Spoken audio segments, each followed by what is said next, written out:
Good evening, good afternoon, good morning, potentially, I suppose, depending where you may be. I see people are streaming in to the webinar, so please settle in and we'll get started very shortly as soon as I see the participant numbers start to settle out a little bit. So welcome and thank you for joining.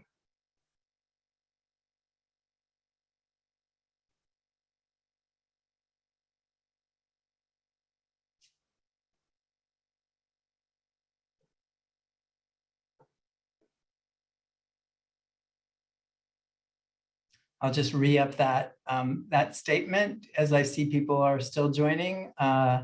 Thank you. We're looking forward to this evening's webinar and conversation.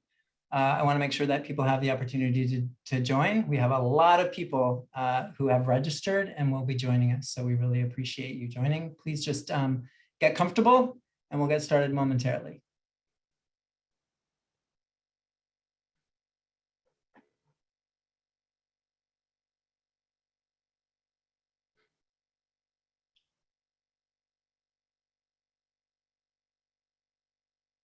Okay. I'm going to go ahead and get started. I see 2 minutes after the top of the hour. Again, good afternoon, good evening, good morning, depending where you may be. My name is John Rhoden. I am the Senior Director for Bird-Friendly Communities at the National Audubon Society. I'm based in Venice, California. And I'm very thrilled to have you be joining us for this webinar this evening. The webinar's title is Preventing Collisions, a discussion with researcher Dr. Daniel Klem Jr. And it is really my pleasure to be participating in this conversation with Dr. Klem. Just a few housekeeping things to mention at the very top. There are a lot of people on this webinar, both on the Zoom and in Facebook. The way we're going to run this is I'm going to have a conversation with Dr. Klem, and then we will be entertaining, or he most likely will be entertaining audience questions. You can feel free to put those in the chat, either in Facebook or in Zoom, and we will get to those when we do. So, so again, thank you for joining, and again, settle in and enjoy. So it really is my pleasure to be sharing the stage this evening with Dr. Daniel Klem Jr. He is an ornithologist known for his pioneering research into the lethal risks that birds face due to glass windows. He earned his PhD from Southern Illinois University, and since 1979 has taught and conducted research at Muhlenberg College in Allentown, Pennsylvania, where he's currently the Sarkis Acopian Professor of Ornithology and Conservation Biology. And I will also mention that Dan is a veteran, so thank you for your service, Dan. His research has contributed mightily to our understanding of why birds collide with glass and how to reduce the risk of collisions. And he has an extensive record of scientific publications and popular publications. And what really catalyzed this conversation we're having this evening is the publication of his book, Solid Air, which is subtitled Invisible Killer: Saving Billions of Birds from Windows. And I had the fortune of reading this book when it was review phase, and I think is a really excellent addition to our understanding in the literature around this really critical subject. So welcome, Dan. Well, thank you very much. It's as much a privilege for me to enjoy the attention of your members and those others who have been attracted to the topic. So thank you all for listening in, and I hope we can have a productive exchange. Yes, I imagine we will. So, so just since I've already mentioned the book, it will be published imminently. Can you talk to us a little bit about the timing of that? For sure. It was originally scheduled to be released in the middle of September, but as we all know from just looking at the news, supply chain issues have touched just about every product that there is to touch, and printing is no exception. The publisher wanted to ensure that the a paper that's used was recyclable. It seems sort of hypocritical to publish a book on conservation and not be environmentally conscious. And so that, I've been told recently, that recyclable paper has become available, and the publisher has been distributing pre-orders that they have gotten for the book. So that's good news. The publisher has also given permission to Amazon and a number of other outlets that are in a position to print and distribute the book as well. So far, all we need is some eager and worthy, interested individuals to take advantage of it, and hopefully it'll all be positive, and you'll be encouraged to do more once you get your hands on and read it.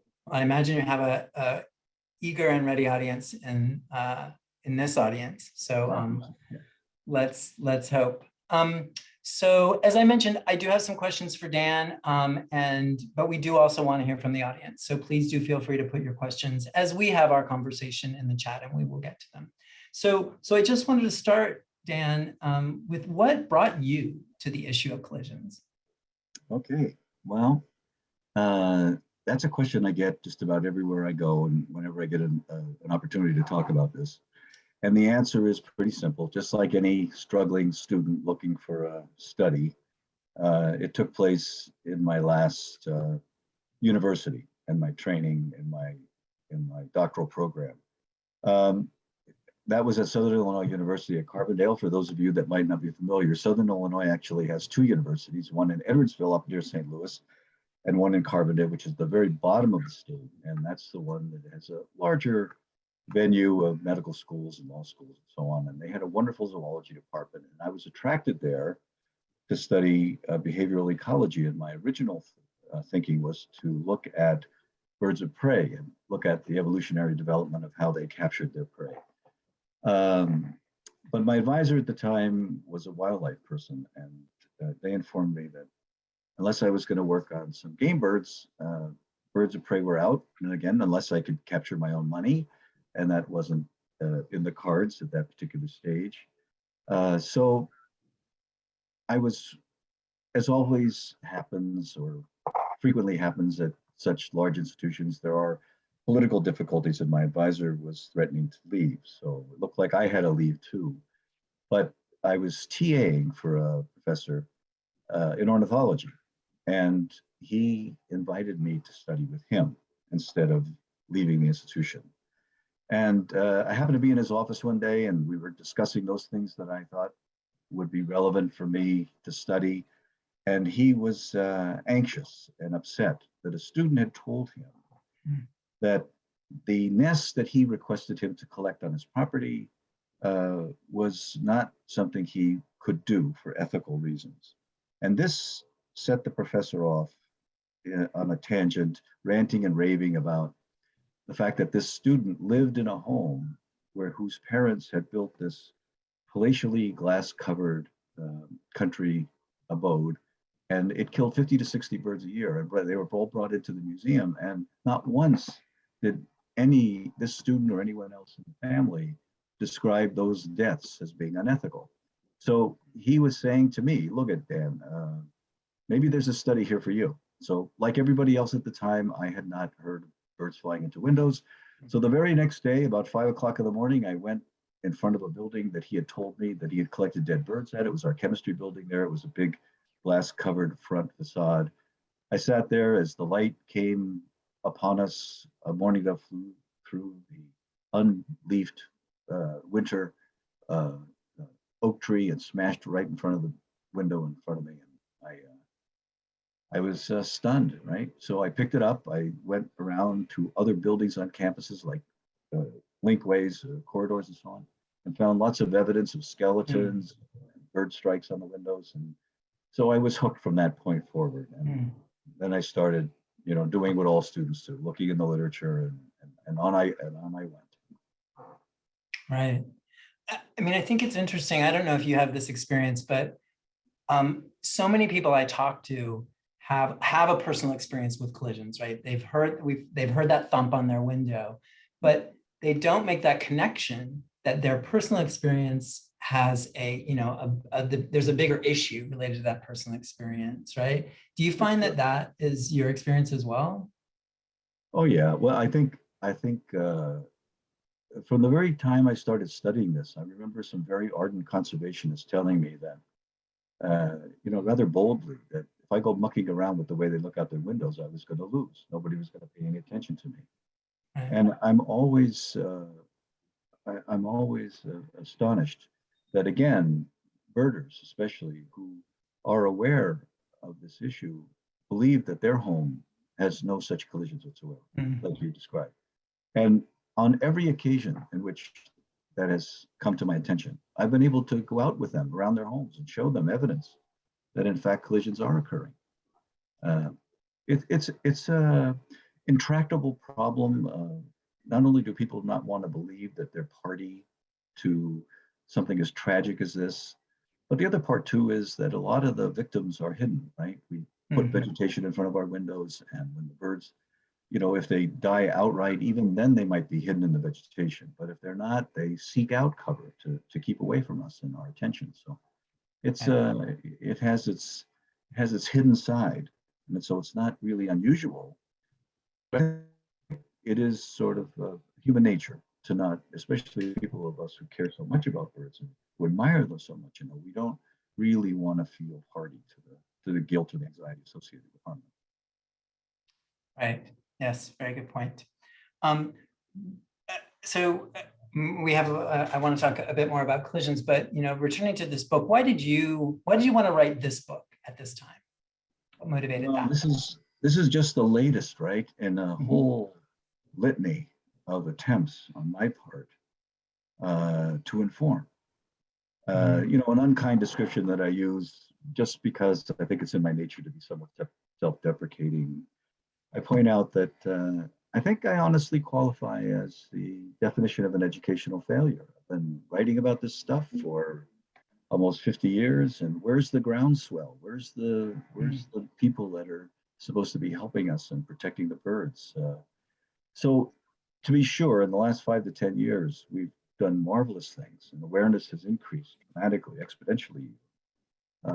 But for me, this particular effort was another attempt to inform and ideally capture a critical mass of the general public that will then influence our professional building industry and our developers and our architects and our legislatures to use existing laws as well as other ordinances and zoning rules to make sure that our built environment is made safe for birds.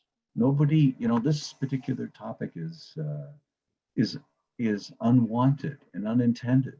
Nobody wants to see these animals die, and we should be doing all we can, working together in common cause to make sure that changes. Right. Yes, absolutely true. I mean, you mentioned feeling like a failure. I would push back on that. But I sort of understand that, right? And you do include stories in the book of even personal setbacks and challenges, as well as your achievements, obviously. Was it important, and why was it important to include those sorts of stories in the book about setbacks? Yeah, I write in the beginning, that if I had followed the plan that I originally thought of being just objective and presenting the facts and trying to convince people that the information alone. Of course, let's not forget that in our world today, what everyone might agree on as being truthful, others might disagree, right? So it's difficult. We love our science because it's measurable and validated. And so we want to continue to use that power to engender this support. So the question was again, John, help me. So just thinking about including stories of those setbacks, of challenges and setbacks. Yeah. So in the beginning, I point out that not writing completely objective, or writing completely objective might result in a pretty grim read, right? But if people could identify with their lives or their struggles or their topics, and this human interest component could be explained in a way that people could identify, it would make for a better read. It would make for a better convincing point of view of trying to incorporate cooperation and collaboration to solve these, again, unwanted and tragedies. Yeah. Thank you. Yeah, well, certainly. Well, I think that you succeeded in the sense. I mean, I found it very readable. I found it, that there is that there's a lot of that personal, and that we get to know you a bit in the as you weave that into the story, which I think is always really beneficial. Yeah, if I might add that one of the reviewers that we asked was a gentleman named Paul Basich. He and a colleague writes a birding community, alerts us to rarities and so on around the country. And I like what he wrote about in his review, in the sense that, of course, I like what you wrote best, John. But anyway, I liked what Paul wrote also, because he says, if you're an architect or if you're somebody who's interested in solving this problem, you'd be, compelled to go to chapter 9 where it talks about solutions. But don't miss chapter 8, because chapter 8 talks about the challenges and the human interest part of it, and how the accumulation of information and knowledge and got to be where it's at today. So I hope people do enjoy that, and it's exactly the kind of question that you're asking. It is the part that it's the human element. Yeah. Right. Exactly. So, I mean, I've already stated that, how much I enjoyed the book, but I would be interested to get from you, what do you think the audience is for this book? Audience or audiences that you envision for the book? Well, of course, I wrote it for every citizen on the planet, because there isn't a human structure, perhaps some African huts someplace that don't have glass in them. But most structures around the world have glass, and over and over and over again, the data that I've accumulated over these 50 years has pointed out that wherever you have glass and birds together, you have potential tragedies. So we need to inform, and we need to capture the attention, and we need to solicit those leaders that can do something about this and make our built environment safe wherever that occurs around the world. I've enjoyed the attention through sharing of information and collaborating with people from New Zealand and Australia and Hong Kong, all over Singapore, Europe, North America here, because we paid so much attention to this. And we need everybody to be on board. We need everybody to have some sense of what's going on, and do something about it. So every citizen, to be sure. Right. Just as a follow-up, I wonder, what audience or audiences do you think haven't gotten the message, or there's, if there are any, you think that in particular that would most benefit from hearing this, or just it's gone under the radar for, or anything? Do you have any thoughts on that? Well, I list a bunch of constituencies that have interest in the topic, right? From legal professionals to building professionals like architects and developers, our community, the conservation community, and so on. All of those are big players in educating, spreading the word. But for sure, we're not going to really get anywhere unless we get the building professionals who are going to build our buildings that are going to be actual safe structures. And I always marvel when I meet an architect and I bring this topic up and they're clueless, right? It's sort of like we've got thousands and thousands of universities and colleges in our country. And when I travel and I go someplace and I hear about another institution that I never heard of before, it surprises me. And I don't know why, because there are so many, and maybe we all can't be expected to know all of them. And maybe there's a lot of topics that architects and developers and others should consume their time. But this issue is gaining more and more attention. And so I don't think we should be surprised. I have to say, I do have a little, again, sort of human interest thing in the book about the American Institute of Architects, right? So I get a call from an architect in Chicago, and he wants to know if I can offer him some help about some renovation that's going to take place at Soldier Field. And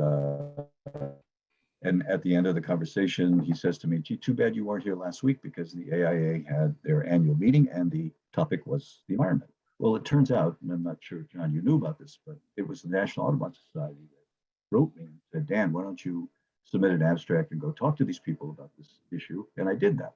And I was turned down. I did it. I was asked to do it the following year, did it. And again, I was turned down. And I tried to explain this to this fellow. And as recently as 2019, I was invited independently to an AIA meeting from a glass manufacturer, and I gave a little talk, but it wasn't part of the main meeting. And in that little talk, one of the selection committees who were picking papers said, this is an issue that every architect should be aware of. And he encouraged me to apply again, which I did. And again, I was turned down. And I tried to explain to this gentleman, the architect, as well as others who will listen to me in the architectural community, is that I believe that why I am being turned down is because the architects look at this topic as being sort of uncomplimentary to them, dead and dying birds, you know, and buildings that they're trying to construct. And my pitch, if I had an opportunity to give it, would be, hey, look at, you people are unbelievably creative. And I would be soliciting you to collaborate and cooperate and come up with different designs and to help be party to the solution because of your creativity, not focusing in on the negative aspect of what happens. We're going to want to prevent that. We can do that better if we're working together, not ignoring it. So I think that there is this component of the building industry that sees this as being, you know, less than helpful to what they do. And I would like to turn that around. And it's not the whole case. There are many, many creative architects. There's a group in Chicago called Studio Gang Architects who has embraced this issue, and they're designing buildings that are bird safe. We want to have more of that, and we need to if we're going to really be successful. Right. I mean, I'll just mention that, you know, there was a state level law passed in Illinois this year that encourages the use of bird-friendly features in state buildings, both from a lighting and a glass perspective. And I was a panelist on a webinar for AIA Illinois that was organized by AIA Illinois. So they were actually really great partners to us, to our Great Lakes office that was supporting that bill. And I will mention that 2 weeks from tonight, we're going to be having a follow-up webinar with successes from around Audubon, and there will be Kristen Murphy from our Audubon Great Lakes office will be on the panel there, and she'll be talking a little bit about that process too. So I think there's still progress to be made, but there are some great partnerships out there. Yeah, and that's what I alluded to earlier. You know, in the last couple of years, especially, we've seen some terrific advancement, and it's all positive. And I hope again, this book is just going to help support that. Yes, absolutely. So, so to get it a little bit more into the book or the content, right? So as I've said, I found it to be a really thorough overview of the issue and the scale of the problem, and really critically what solutions are. This webinar audience may be familiar, but could you just really briefly share, you know, why this is an issue and really what the scale of the impact is? Yeah, for sure. Well, one thing I like to point out is that, you know, take a look at our national media, right? I mean, whenever we hear about an environmental disaster, almost the first thing that comes to mind are our oil spills. You know, whether it's the Exxon Valdez in 1989 or whether it's the recent Gulf oil spill, it captures the attention for days on end about what's happened. And my lowest estimate that I published in 1990, actually one that I came up with in the 1970s at the end of my dissertation work, was 100 million birds dying annually at windows. Now, if you take that figure of 100 million birds, the lowest figure, that's 333 Exxon Valdez's every year. But as I like to point out, unfortunately, the media is never talking about windows. They're talking about the dramatic effects of oil and its problems. But here we are, day in and day out, and that current. Now, what happened was that the Smithsonian Institution had a program where they attracted a postdoc student to look at all the objective sources of human-caused mortality for birds, and windows were among them. And that sophisticated study that was authored by many terrific scientists came up with a range of 365 to 1 billion birds a year dying in the United States alone. And that works out to be about 1 million birds a day, if you think about it from a context. And again, lots of people say, well, okay, if Klem or the other people are right, then why don't we see dump trucks carrying them away? The answer is that they just disappear, they're consumed. I've published papers where it's not just dogs and cats and raccoons and skunks that come below windows to collect the dead and dying, it's chipmunks and squirrels. I mean, this is a larder that animals, scavengers take advantage of. And it's one of the main reasons, in addition to the hiding that takes place with the vegetation, that we humans don't really see it. And what we get is that, look at articles written about birds striking windows, like happened in Philadelphia a few weeks ago, and New York City not too long ago, where 50, 60, 100 will die in one site. These are dramatic events that reporters living in those cities write about because the citizens bring it to their attention. But it's a small percentage.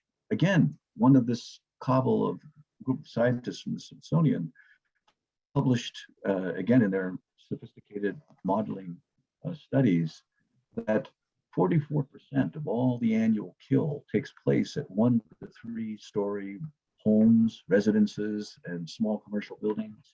56% takes place from buildings with 3 stories to 11 stories. Less than 1%, the ones that get most of the attention in cities, less than 1% of the kill occurs at these high rises of 12 stories or more.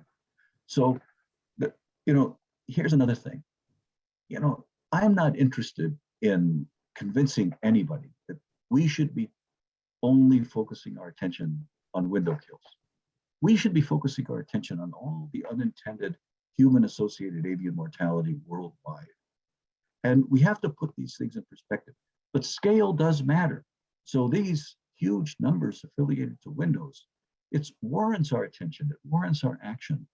Another thing that I like to point out, which I did in the book too, is there may be some species and groups that are disproportionately being harmed by other sources of mortality.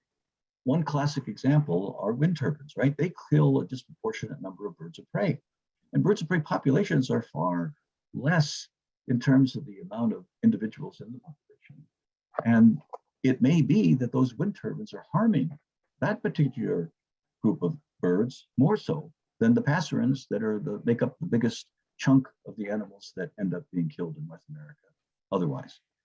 The other thing I want to point out in terms of scale, and this is an important issue and a very important paper that was published in 2019, is that from 1970 to the present, it's been estimated that 3 billion individual birds have been lost to the North American bird population. That's 29% since 1970. Now, if you're as old as I am, you've lived through those days when the forests were filled with birds. And now we can sense and we can see the disproportionate numbers that we have to scrounge around to find today. It's a tragedy and it's heartbreaking to see. And these losses, mercifully for those authors, they took a critical look at this issue of the attrition by windows, and that's a principal part of that loss comes from this source of mortality. And again, I'll plead with everybody to take a critical look and do what you can to encourage others to do the same and help solve this problem. Yeah, thanks for all of that, Dan. And I was thinking about the 3 billion birds study when you were talking about that, and clearly this is contributing to that. So pivoting a little bit, right? So clearly the issue is evident, the scale is massive, yet solutions do exist. And I think that this audience is probably chomping at the bit to hear a little bit about how can we actually contribute to that. So would you like to share briefly what some of the most effective solutions are and why? I'd be pleased to do that. I typically divide up the solutions into 2 categories, what I call short-term and long-term solutions. Short-term solutions are really ones that are massive in and of their own right because they're dealing with retrofitting existing buildings. We have to make the buildings that are out there now killing all these birds safe. And then the long-term solution, to me anyway, is for creating new products that are going to go into construction that are bird safe. For remodeling a new construction, right? That's going to last the lifetime of the building. But in either case, whether you're dealing with retrofits, which typically consist of using things like external films or painting temper paints on windows, or strings that are used to be placed over the window, or whether you're talking about the remodeling of new glass, which uses patterning like frit or what's called acid etch. They both give you sort of a frosted effect whether you're dealing with patterns with dots or lines or anything like that. So it turns out that you have to uniformly cover that window. And those patterns, the elements that make up the pattern, whether it's a line or whether it's a diamond or whether it's a dot, they have to be separated if you're going to orient them horizontally by 2 rows in rows of 2 inches and vertically by 4 inches. And most recently, a lot of recommendations have been even bringing down the vertical column distance from 4 inches to 2 inches because they're trying to protect the smaller victims like the hummingbirds and some of the kinglets that might try to get through that area. But my experiments have revealed that the 2 by 4 inch spacing, horizontal and vertical, knocks down the collision rate by 95 to 100% in the buildings and the experiments in which I conducted. The 2 by 2 is only going to help. So if you reduce it even more, that's better. Now, so uniformly covering the window and using these patterns, and there are now a host of products. Just for example, external films. Now, it turns out that these external films are all manufactured by the 3M company in Minneapolis. And they use this perforated film. You've all experienced them, I'm sure, in buses, where you've got advertisements on the outside, you go into the bus and you look out and you don't see any of those patterns, right? So they're one-way films, and the 3M company makes this for that purpose of advertising. And the expectation for them is to have it recycled, turn over, new advertisements every couple of months or every couple of weeks. So selling this particular product for the long term, for prevention of birds, was never their intent, but they are willing to sell this product to a third party or second party. And that second party then takes that film and can make patterns of their own. They can create all kinds of diverse and interesting images, and that's been done. And so there's a product called Kaleidoscape, for example, that can be obtained from searching on Amazon. There's a group called the Convenience Group that has a subdivision called Feather Friendly in Toronto that's been very successful and, you know, having large outreach. Not recently, for example, from one of their staff members, one of the people from Feather Friendly told me that they just got a contract to work with a big glass manufacturer in Dubai. So their reach is going around the world. And they sell these products in a way that are easily applied, right? I mean, you could do that as a homeowner yourself. A colleague of mine, the namesake of my professorship, is a fellow, Jeff Acopian is his name. And his dad was the one who I worked with on the project studying the birds of Armenia, attempt to preserve their lands and their country using birds as the example. And Jeff has embraced this issue, and he has produced what's called Acopian bird stickers. And they are literally parachute cords that hang in front of your window. Now, I often describe this. I mean, Jeff believes, and I believe him, that he feels that these things are so attractive that people are fighting to put them on their house. Well, I haven't really had that kind of intensity on the people that I've worked with, but they are unbelievably cheap. They can be done, you know, by yourself. He will even make them for you if you can't do it yourself. And they really work well. I remember being in Maine at Colby College giving a talk one time, and the people were pressing me about what they could do about having something that was affordable, because there were a lot of rural people that were concerned about this issue, but yet they didn't have the resources to pay for like the external films or something of this nature. So I told them about these strings, and they went wild over it. They started making them themselves and using them. So there's a lot of success stories. Those are all retrofit. And think about it, right? If you and I go today to a regional, a local, a regional, like state or provincial, or a national park, visitor centers are lavishly, palatially covered with glass. And as I write in the book, you know, they often kill the very birds that the people come to see. And so minimally getting these buildings to be made safe with whatever products you're willing to use is a goal that we should all be encouraging. When it comes to remodeling and new construction, again, thankfully, some glass manufacturers have embraced this topic. There's a company in Montreal called Walker that has a whole brand dedicated just to this issue of patterning on the glass. And simultaneously or slightly thereafter, Guardian glass, which is a big glass manufacturer all over the world. I don't know if your listeners know about glass manufacturing, but turns out that there's really only a handful of companies that make glass from scratch, right? I mean, from sand and oxygen and so on.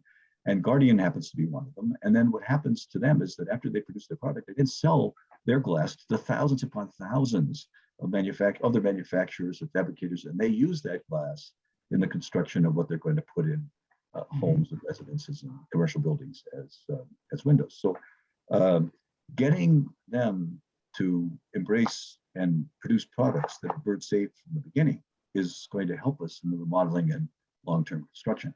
And I can't, of course, talk about this issue without bringing up what I have written about several times as the elegant solution, and that's using ultraviolet signals, which again, from the beginning, I was very skeptical about ultraviolet. Turns out it was about 1979 when the ornithological community learned from researchers that birds could see in the ultraviolet. And, but it also turns out that when windows are constructed, one of the harmful things that they provide in terms of remittance of light from the outside is the ultraviolet harm that it does to your curtains, to your rugs, like the vinyl in your car, for example, will make it crack and so on. And so everything on windows from the 1980s through the 1990s and before that were coatings, glazings that absorbed ultraviolet. There was no reflection involved, or if there was reflection, it was at a modest level of about 13% for conventional glass.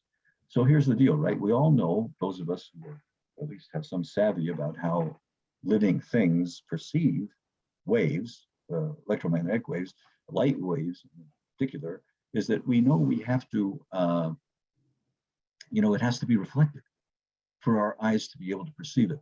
And again, a lot of people have a little, disconnect here. They think we're seeing with our eyes, but in fact, our eyes are transforming the electromagnetic waves into electricity that goes to our brain. So we really see the world with our brains, not our eyes. We need them, but that's the deal. So now our eyes absorb, our lens absorbs the ultraviolet, but not the bird. The bird has actually a special cell in its eye that has a special pigment that picks up the ultraviolet electromagnetic waves. And so initially, because I couldn't find a way of testing, I said, look, it's probably not going to work anyway. Here's the deal. Everything we know about how colors are expressed and how animals in general, birds included, respond to them, is that the low ends, the blues and the violets, they're attracting. They're attracting birds for feeding. They're attracting for mating and so on. I said the upper ends, the reds, the yellows, and the greens, they're the warning colors. Those are the ones you see on the snakes and the spiders, and those are the ones that are trying to tell us to stay away. It's dangerous. And so I thought, it's probably not going to work, even if we had ultraviolet. Then, much to my surprise, I had a manufacturer who produced the prototype for me, and I tested it, and it did in fact work. So I've been a big proponent of that. Here's the rub. Those glass manufacturers have produced products that are currently available for sale to use ultraviolet signals. And to be clear, the ultraviolet signals are not as effective as the signals that are visual to both birds and humans, right? We can knock down the strike rate with that 2x4 or 2x2 rule by 95 to 100%, but we can't do that with the ultraviolet. It backs off to about 70% effective, right? But still, it's the elegant solution in the sense that there's no visual noise whatsoever, and the birds still see it, and they're going to avoid it. And we're working, it's a work in progress. We're trying to build up that signal, that ultraviolet signal, and learn enough about the visual systems of birds so they respond to them, more effectively, so that we reach those levels that we see in the other realms of the deterrence. So there's a lot of hope. There's a lot of current research, and there's a lot of products currently available that can be applied by homeowners, commercial buildings, architects, and we want to make sure that they get that message and start buying and using them. Yeah, and I think that one of the things that I pull out of that, and thank you for that very comprehensive description, is that there are a variety of solutions that will meet different people's needs. Like some people will not want to have a visual impediment, and others are like, that's fine with me because you know, and there will be cost issues and everything. So there are a whole suite of solutions, and the challenge is how do we get people to implement them? And you've alluded to this, but I should mention, right, that adhering to the 2x4, or more stringently the 2x2 rule, one thing that we should be very clear about is those, you know, hawk silhouettes that are just placed in the middle of a big pane of glass are not effective, right? Those aren't those. I still see those very frequently, and that is not an effective solution. Yeah. Well, interestingly enough, when I first started studying this in the 70s, Richard Banks, who was a famous, to me, famous ornithologist, and to those in the ornithological community, he's a celebrity, a very noteworthy fellow. Sadly, he just recently, in the last few weeks, passed away at the age of 90. But he invited me to the Smithsonian, and he was interested in this topic. I remember a couple of anecdotes that he told me about. You know, he would pass by, as they often are building a new building on the mall, and it all had all mirrored glass. And when he would leave this metro stop to go to his office at the Museum of Natural History, he'd pick up birds randomly that had been killed along this whole length of glass. And then they planted maple trees every 30 feet along the length of the glass. And when he went by the same place, he only found them where the maple trees were. And you could see why, right? The birds would fly to the maple trees that have a reflection, and then try to reach the next maple tree, and then they'd fly into it and get killed. But when I visited him that first time, I went down to the bookstore, right? Thinking I was going to buy a tie with a bird on it or something. And there I found the Smithsonian director, Dylan Ripley, also a very distinguished ornithologist, who was selling these hawk silhouettes. And the instruction: place it in the upper left-hand corner as if it's stooping on prey, and it'll frighten the birds away from the windows. This comes from a historical study done in Europe by Konrad Lorenz and Nico Tinbergen, where the thought was that the birds were in fact innate in terms of their shape and scaring the birds away. Actually, one of their students later on showed that that wasn't the case, right? So what the case was that these young birds were really being frightened by what was odd in their environment, not the hawk silhouette. So if you took a goose with a long neck and a short tail, and you made it rare, as opposed to the silhouette of the hawk with the short neck and the long tail, it's the goose that they got frightened of, not the hawk. So this whole business of having something so fearful that would frighten you away, that was the first experiment I did. And what I found was that, you know, a window that had nothing on it, you know, might have had 12 strikes, and the one with the hawk silhouette had 9. It was not really very different. And so this led me then to an incremental series of additional experiments to ask the question: what would it take to make those birds identify that space of that window as an obstacle to avoid? And that's where the 2 and the 4x rule came into existence, because it was at that stage of 4 inches vertical columns that they avoided it completely. And at that stage of 2 inches horizontal columns, and people have often also asked me, you know, what's the difference? Well, I don't know. You know, like I like to point out, we're never going to be them. We're not them, and they're not talking to us. So we have to figure out, based on their knowledge of the visual system, which our physiologists help us understand that, and their behavior. And so if we watch birds in the wild, we see that they tend to give more space around tree trunks than they do branches, going really close in and flying between them. And so my interpretation of all this is that the 4 inches works vertically because they're more accustomed to giving wider space around vertical objects than they are horizontal. That. So I have a few more questions. I obviously want to have time for audience questions. I mean, I'm thoroughly enjoying this conversation, but I want to cede some space to that audience. But could you share maybe what some of the biggest successes or positive actions you've seen from around the country or beyond in this realm? Yeah, I think legislation that you've alluded to, like in Illinois, recently New York City has passed some laws. There are many in California that have done this. Minnesota is famous some time ago. Unfortunately, their US Bank Stadium, where the Vikings play, that's all palatially covered with mirrored glass, is slaughtering birds. And they grandfathered that building in. They could have used the law to support that, but they decided against it. So I think we have national laws, the Migratory Bird Treaty Act and so on, but it's caused confusion because of certain litigation and court cases. The Canadians are a little bit more courageous of bringing their national law, which is a treaty that which you signed with them and Japan and Russia and so on, and holding some of the companies' feet to the fire there and getting them to do more things to protect the birds. But here in the US, the thought seems to be that they're reluctant to use those federal laws because should they lose in court, then they would lose their effectiveness in some other areas, such as helping with power lines and other things. So it's complicated, and I describe this in a chapter in the book on legal issues. But at the heart of it, this legislation, wherever it occurs, if it affects ordinances and zoning laws, and requires architects and developers to be conscious of making a safe building for birds as opposed to one that's going to be like everyone else is, harming them, it's going to help us.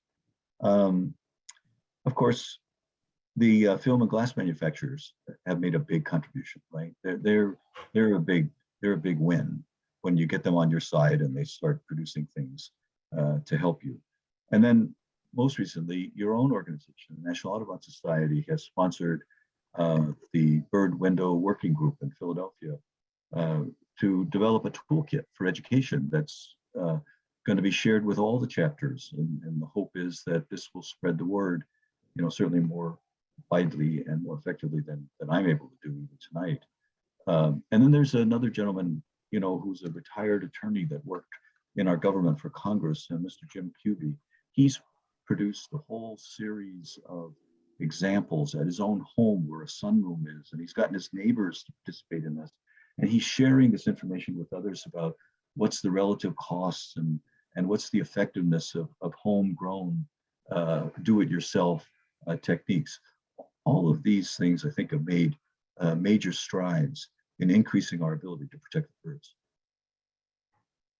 Great, thank you. One thing that you didn't mention, I just wanted to get your thoughts on the LEED pilot credit 55. Oh yeah, yeah.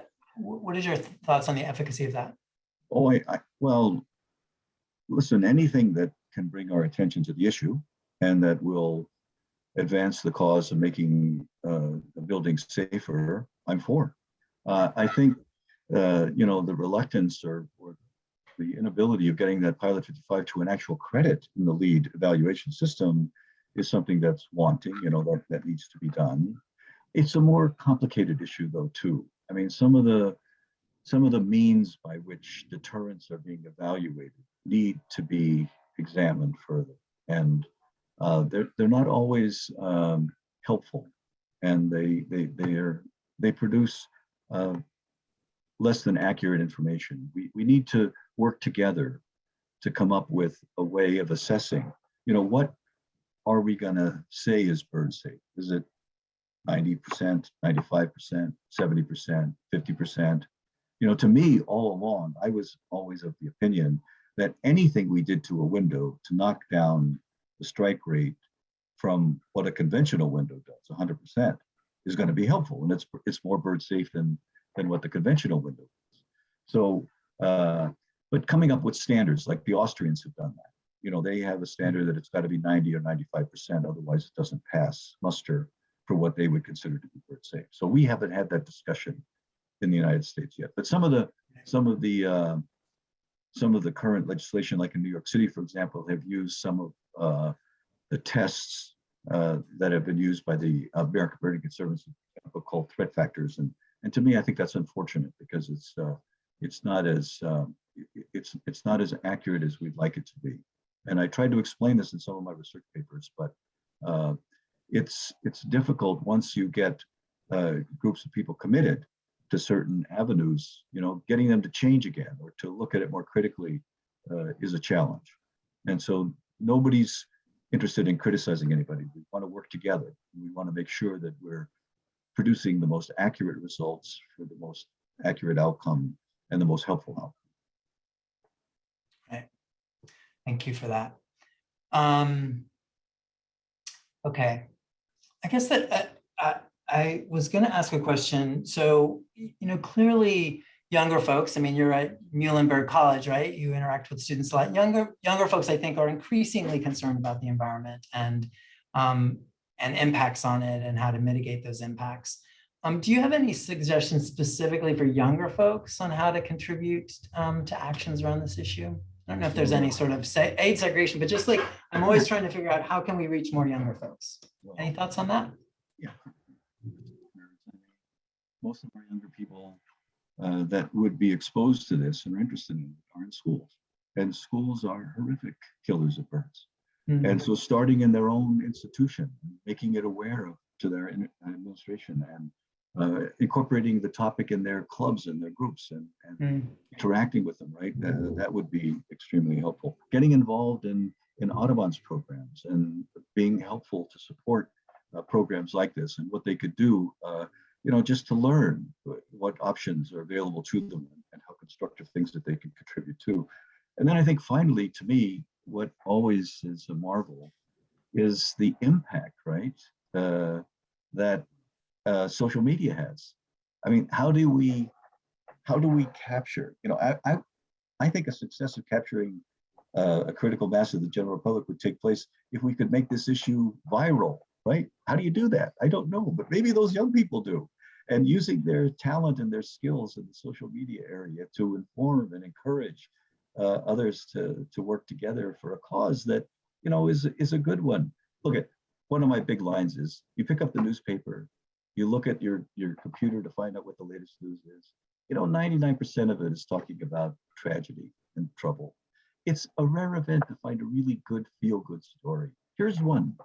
Let's try to encourage our young people to help us look at the brighter side and the hopeful side, as opposed to again the grim side.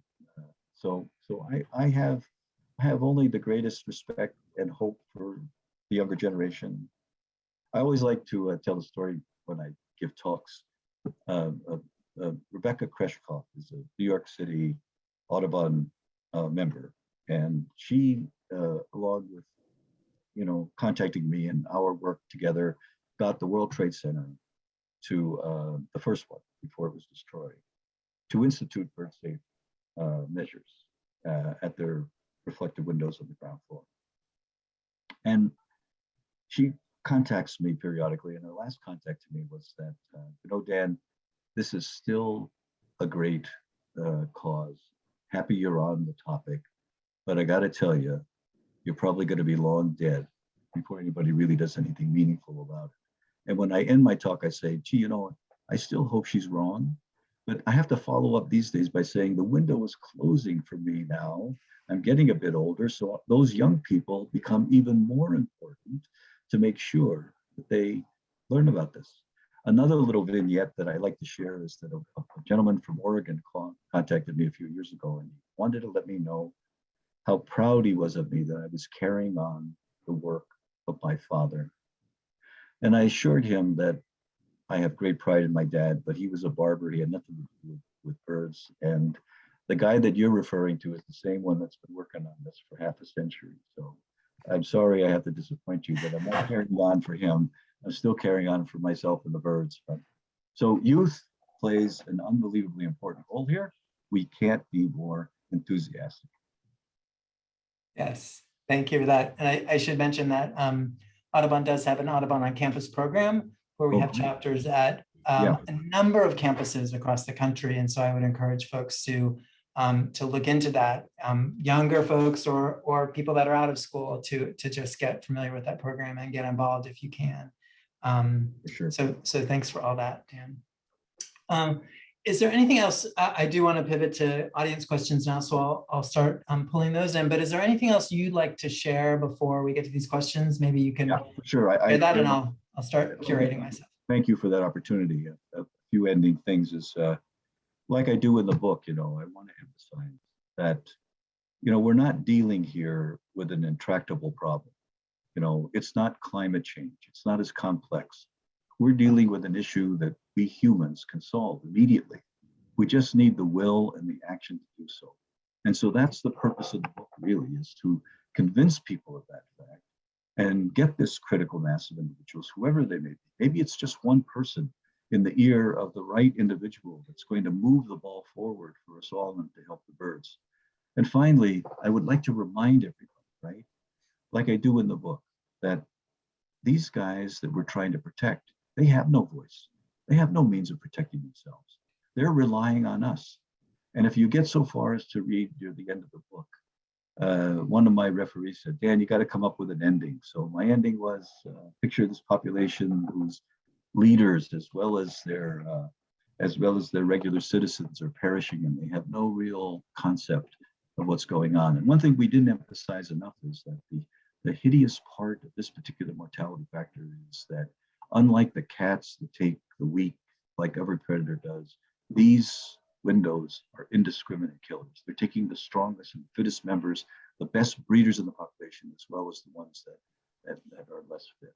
And so here you have this population, it's losing its leaders, it's losing its citizens, it doesn't really understand it, and all of a sudden it gets a visitor, some alien visitor who sees it like it really is, right? It sees the threat, it's able to solve the threat.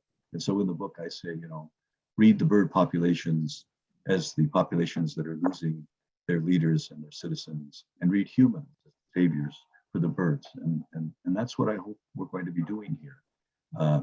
It's really compelling that these animals need our help. They're not going to get it from anyone else. And since we're the cause of the threat in the first place, we need to get some responsibility and be responsible stewards of our planet, not only for these animals, but for other things as well. Right. Yes, we are ultimately the cause, but we can be the solution as well. And we need to lean into that. Right, exactly. Okay, so I am going to give you some of the audience questions. I just want to do a quick time check for everyone. So we're approaching the top of the hour, wherever you may be. And we do have time we had allotted an hour and a half for this conversation. So we do have about another half an hour. That's assuming, Dan, you're still up for it to keep going on this? Well, as you already know, I'm an old fat guy, so I'm on the beam though. You got me all set. I'm stamina. My stamina is okay. Okay. Thank you for asking. All right, let's keep going, and we can see how many of these we can address. So I'm just gonna there's quite a number of them here. The first one, I'm just gonna go from the top. What would you say about the seasonality of bird collisions? Is there a seasonality associated with it? Yeah, no, not really. Like anything else, people often ask what best predicts who gets killed and what numbers where. And the answer, from my point of view, since birds behave as if the glass is invisible to them, whether it's clear and reflective, it's the density of birds in the immediate vicinity. Now, there was a paper published a number of years ago who did an assessment of the density of birds at 100 meters from the glass.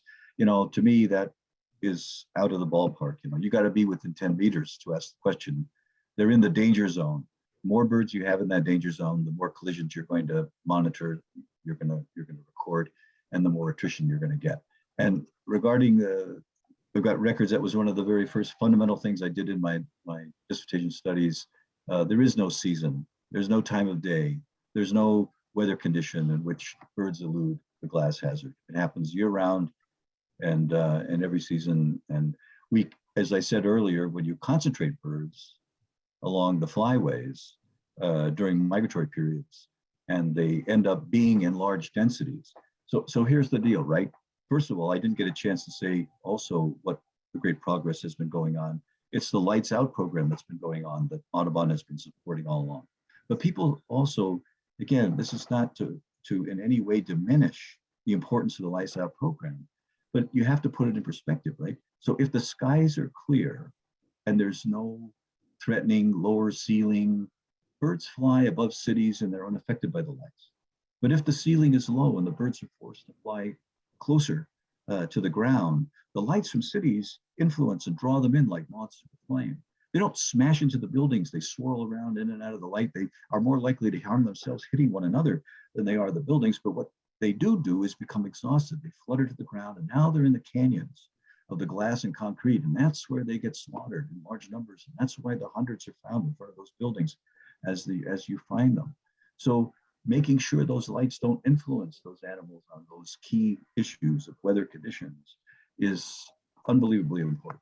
And getting people to cooperate to turn those lights out are doing the same thing. And when they're in that canyon of concrete and glass, the lights, for example, that are being emitted from banks and other things that have vegetation on the inside, for aesthetic reasons, they end up having an attractive effect on these birds that end up killing themselves in larger numbers at those sites than they would otherwise. So all these things, again, we can solve.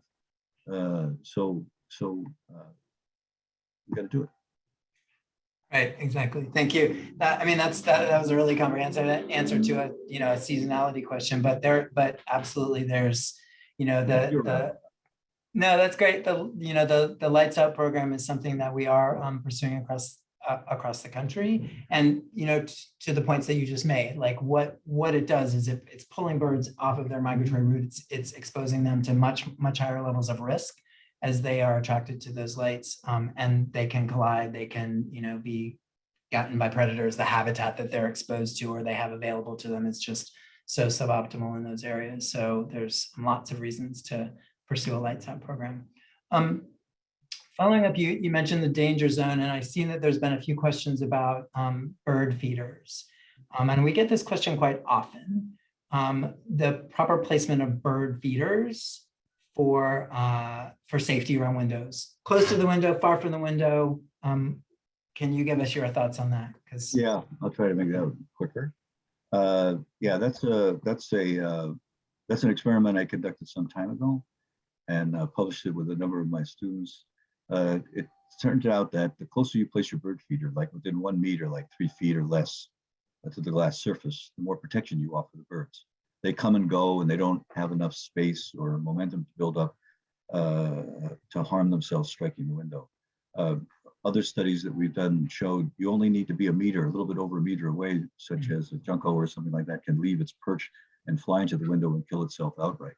And as you move your feeder further away from the window, whether it's 1 meter, 2 meters, 3, 4, up to 10 meters, in my experiment, it increases the number of tragedies, the number of strikes, the number of deaths that occur. And people have often interpreted the results of that particular study as saying that beyond 10 meters, beyond 30 feet or so, is safe. Not true. Anything that brings birds into an area that permits them to enter that danger zone within 10 meters is going to increase the risk of a strike. So you want to place your feeders at some distance away from your windows such that the pathway that they're using to come and go from the feeder is not bringing them near your window. And ideally, it seems to me, and it would be better, right? Put your bloody feeder right next to the window surface. You'll get to see the animals up close and personal, and you'll be protecting them. So, why worry about what distance? So any distance beyond a meter is going to cause a problem for these guys. And sadly, again, I visit, I go out of my way, just like all of us do, because we care about wildlife and we go to wildlife areas. When I visit these visitor centers on the federal and state, and provincial, and local levels, I see bird feeders where they're positioned in places that are harming the animals. So it's hard to get the message across to everybody. But if we work together, we can do that. We could tell that manager that feeder you'll be able to see better birds, and you'll protect them by putting it next to the window surface. Great, thanks for that, because we do get that question quite often. And yeah, you can imagine. A couple of the questions about sort of home solution kind of things. So one is a participant avoids cleaning the outside of their windows because it seems like that helps the birds to see that. Is there any research on that? And then a question about screens as well.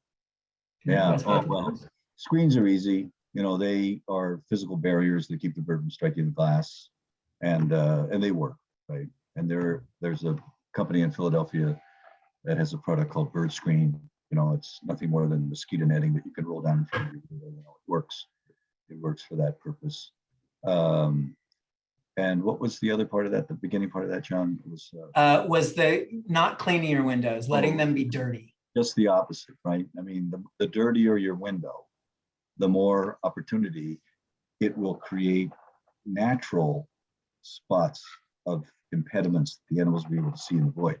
A classic example of that was that one of the first institutions that recognized bird deaths at their windows and they wanted to do something about it was the Lincoln Park Zoo in Chicago. And they initially in the 1970s solved the problem, at least to their satisfaction, by soaping their windows during migratory periods, like you would see done in greenhouses and other things to try to protect the plants during the intensive parts of the sun. And this, of course, protected the birds because they were worried about killing the birds that were passing through their zoo, not the ones that were in their zoo. And when the migratory season abated and the birds weren't coming through anymore, they washed their windows off and then they went on for the rest of the season, right? So, and I was asked to help out at the National Zoo down in Washington on a similar project. And when I went there, one of the workers who was cleaning out one of the enclosures was telling me how he was startled by a hummingbird, again, on migration. While he was cleaning the enclosure, it flew right next to his head and smashed into the window behind him. And in the book, I have sort of a fascinating, again, human interest type thing where Kimya, which is a gorilla at the Philadelphia Zoo, witnessed a ruby-throated hummingbird being killed at its enclosure. And it so delicately went over there and picked that thing up and brought it to its keeper and handed it through the bars to the person. So, you know, again, you wouldn't think about this being a problem for zoos, but if you really think about it, there's a lot of open glass, a lot of visual areas, and it has a problem. And one of the model zoos in the country that has made it their purpose for solving this problem in their institution is the Detroit Zoological Society. I've had the privilege of being there to speak a few times and witness what they've been doing. They've been putting up and selling in their bookstore and products on bird safety and using signage around the zoo to try to inform people about the issue and how to solve it. So there are, yeah, lots of opportunities to do good things and solve the problem. Right. So just so I'm clear, what sort of level of dirt needs to be on the window to make it apparent? Like, so is it just kind of standard? You wash your windows? You feel like that's a sufficient clue to birds, or? I don't think so. Right. I mean, I think your windows have to be pretty bloody dirty. Yeah. To be able to stop strike. Yeah. Another thing too is some studies that I've done in terms of watching behavior and is that, you know, birds when they're flying, they have their vision at a distance, and you know you can get them into wire mesh cages, which I've kept the doors open and so on. I write about this in the book, and the birds continue to fly against the wire mesh. Mm-hmm. They don't have the ability to retrace their steps to go through that door, and the only time they go through there is if it's just purely by chance. But, you know, my interpretation, again, we're not them and they're not telling us how they're responding, but they're behaving as if they've got their eyes on the tree line or some distance ahead and they don't see that wire mesh right in front of them. They keep on smashing into it. And another image in the book is showing the horrific tragedy of these American kestrels that get into these abandoned houses and they come down through the attic and they get into a lighted room. And you find them emaciated and they're just starved to death in front of these windows. And so think about, it's so worse than a horror film, right? Watching this animal repeatedly trying to reach the outside environment that it can see through that clear window, no matter how dirty it got, it kept on trying to get through to that environment that it never really understood why it couldn't get to, nor did it have the ability to comprehend to return through the attic to get out the way it came in. And I write about this in the sense that observing this and interpreting this behavior is pointing out how compelling and powerful that visual image of freedom and outside is through that clear pane of glass. Mm-hmm. Again, another classic example is that these clear panes, these reflective panes, the birds are just, it's just invisible to them. Again, they're not telling us it is, but their behavior is showing it that it is. Right, exactly. And I mean, just again, anecdotally, you know, my entry point into this field was I actually worked at the Bronx Zoo. Mm-hmm. And one of the things that we did, to your point about soaping the glass, is that if we were ever introducing a bird into a naive bird into an exhibit, glass-fronted exhibit, we soaked the glass for the first few days it was in there because it would not know that that was a barrier. Once it learned that this was the structure was a barrier, you could remove the glass and it wouldn't hit that, right? So it's that they just don't see it. They just don't perceive it. Once they understand it, they can understand it, but it's not something that evolutionarily they've ever encountered something like this. And we all know that we do the same things. Without the cues that we infer around glass, we run into it ourselves. So we're not any different, really. We just don't have the opportunity quite so often to really hurt or kill ourselves. Well, what happens with us, of course, is that unless we're distracted, right, not paying attention, we see the cues Yeah. Even if we can't see the glass, we see the door handle, we see maybe even a sticker, Right. something. And to your point, though, which we didn't talk about, which is interesting, is there a learning component here for species or even animals in the wild that if they've had an incident of a strike, I would say yes, and I think that's the reason why, for sure, rock pigeons and house sparrows and European starlings and even house finches, they're all on the dead list. They've all been known to strike the windows and die, but disproportionately far less than other species. And why might we predict that? Well, maybe, again, they're flying to windowsill, flying to ivy. Maybe they've had a brush against the window. They learn that. And well, I got a hint of this when I was first in the early 70s, when I was looking into this, and that, Arthur Cleveland Bent wrote this wonderful series of volumes on the North American birds. And in the one on hummingbirds, he talks about in California how they were kept in a glass-sided container. And yes, they brushed against the sides initially, but they soon learned, even though they theoretically couldn't see the impediment, they learned that their space was limited to just that inside the glass. And so for sure, birds their brains might be a little bit organized differently than ours, but they're no less intelligent. And they certainly have this learning component part of it that they can learn. And so what part helps to protect them from windows? Probably a modest amount, simply because they fly so fast, and having the kinds of injuries and mishaps that result from these collisions really gives most of them very little chance of learning, right? To survive it, to learn. But those that do, I mean, there's lots of evidence to indicate that there is a learning component to help them too. Awesome, thank you.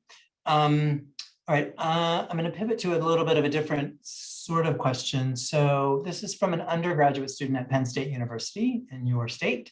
Do you have any advice on how a single person or a small group can address larger entities or institutions in an effective way? Well, look, I don't have an answer for how you get people who are unwilling or not able or interested in listening to another person about something they don't want to hear. So I think the answer to me, and I have a couple sections in this book where I talk about Calvin Coolidge and his a reminder to all of us that it's not really a genius, it's persistence. And so continuing to address the leaders that are dealing with the building management at your institution or elsewhere, and not stopping with a no the first time, pointing out and bringing evidence and continuing. And there's always the prospect that you'll find somebody that will be on your side that has some inward opportunity to change minds and move things along. So being persistent about it, working at it. There's a young woman who's sort of a success story.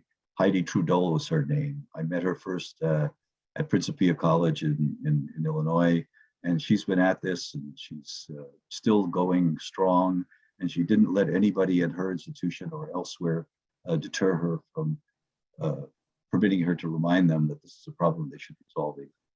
So it's, I wish I could be more predictable in terms of a success. But let me tell you about, even in my own institution, we have this big program for sustainability, but trying to get the people that are associated with sustainability interested in the bird issue has been a real challenge. Emory University was an exception. There's where a student went to an administrator, the grounds person, and who was at a meeting, and he convinced that administrator that this was a real issue, and he brought in a bird and he gave it to them. And when they went to a meeting, again at Emory University, talking about how they were going to upgrade their building structures, and he brought up the issue of bird safety. And by doing that, he pulled the bird out of his pocket, put it on the table, and pointed out to them that this is what's happening at our university. And if we're claiming to be a sustainable campus, this is not the way to do it. And that changed. And they ended up doing a lot of sustainable bird safe buildings. we didn't talk about this either, but you were bringing up the pilot credit before, right? One of the things which I, again, don't do to be snotty about it or anything, but the whole deal is that what's the biggest evaluation you can get from LEED? It's called platinum or gold. But none of those buildings that have those labels have ever been considered to be green by me, at least, if they're killing birds. That's just not acceptable. So it may be green because of energy. It may be green because of lighting conditions. It may be green because it has a roof. But if the birds are dying at their windows, it's not very green to me, or in a holistic point of view. Right, absolutely.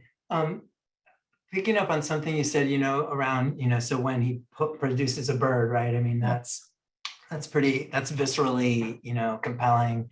But that monitoring aspect, right? I mean, that I would say, if you actually can demonstrate that there is an issue, and it may be campus-wide, it may be very specific places around a campus. So we're talking about campuses here because this question came from Penn State. Demonstrating that, I think, can be really compelling. Oh, yeah. And again, I would point, we do have a Audubon on Campus program that does do and can support monitoring efforts. So for this student or any others, if you want to get in touch, that could be helpful.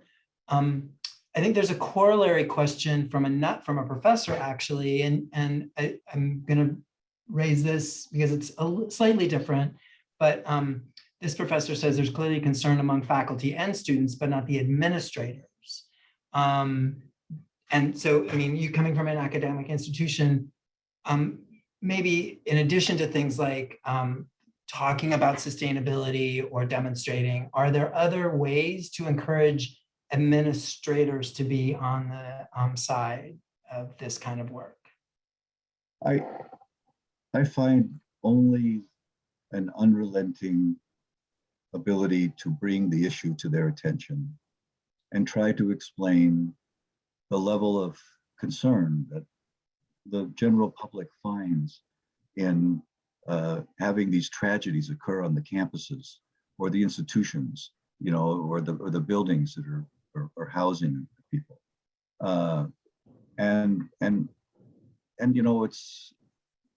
It's hard to try not to explain the negativity associated with the image that you're providing. If you're an educational institution, you want to stand for doing things right. You want to stand for doing responsible things. You want to use your critical thinking skills to have an impact on society that's going to be positive. And birds, we haven't really talked about that, but they have they have thousands of years of contributing to the well-being of human beings. And to think about how we're damaging them unintentionally, we have a responsibility, and our educators, especially our administrators. Now, I'm happy to report that we're building a new building on our campus, and our administration has, in quotes, sort of seen the light, or has been convinced finally, right? After many years of trying to explain and encourage them. And they're building different bird-friendly designs into the building. And they're going to have signage, and it's going to be a model for visitors that might come here to see what's possible on college campuses. And again, if you've ever been on any college campus, you know that it's lavishly covered with glass, just about every building that you can look out and see through. It's not just the dance program or the art department that wants to deal with natural lighting. It's everybody. They all want to have windows to look out of. And there's no shame in having them protected from birds. And we encourage that, for sure. We didn't talk about this, but I remember going, I have this little anecdote in the book as well. I went to give a talk in 1998 at the Ornithological Congress in St. Louis. And I purposely didn't bring any slides or anything like that. I just wanted to say to my colleagues, do you know something I don't know? And why aren't you more concerned about this? But I did know that if I, like this student at Penn State, if I went looking underneath the windows, I would find evidence. And I, excuse me, I found a beautiful red-winged blackbird and yellow-bellied saxon right across the street from the baseball stadium that was killed with the windows. And those were my visual aids that day. Excuse me. So I agree with you. Again, if you look, you'll find. And if I might bore you with one last anecdote on this issue about finding, One of my best stories is from a gentleman named Joe Bartell, who was an active member of the Detroit Audubon Society, who worked hard at trying to promote the knowledge about birds and windows.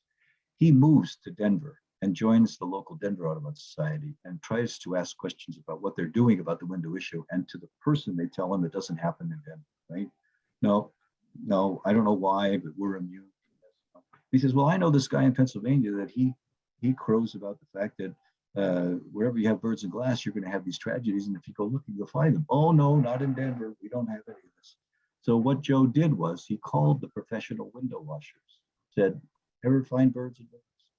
And the answer from every one of them was all the time.